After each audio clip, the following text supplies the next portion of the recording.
দেশের অর্থ পাচারকারী কারা তা জানা আছে, তবে এই অর্থ ফেরত আনতে যথেষ্ট তথ্য প্রমাণ লাগবে বলে জানিয়েছেন অর্থ ও পরিকল্পনা মন্ত্রণালয়ের উপদেষ্টা সালেউদ্দিন আহমেদ। তিনি বলেন, আর্থিক খাতের কেলেঙ্কারি যারা করেছেন তাদের বিরুদ্ধে দ্রুতই ব্যবস্থা নেওয়া হবে। বিকেলে সচিবালয়ে এইসব কথা বলেন তিনি। জানান, দেশের অর্থনীতির গতি থেমে যায়নি বা লাইনচ্যুত হয়নি, তবে মন্থর হয়েছে। মন্থর অর্থনীতিকে সচল করার চেষ্টা করা হবে। এছাড়া মুদ্রাস্ফীতি নিয়ন্ত্রণে কাজ শুরু হবে। প্রিয় নম্বর সেট করে বিকাশে সেন্ড মানি করুন ফ্রি।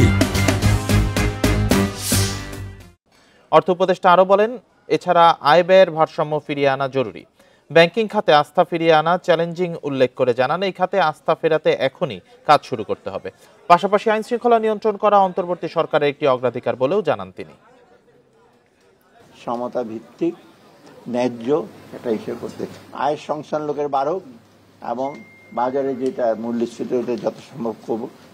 মানুষ জীবন এবং জীবিকার ব্যাপারে আমরা যথাসম্ভব চেষ্টা করবো, সব মানুষ।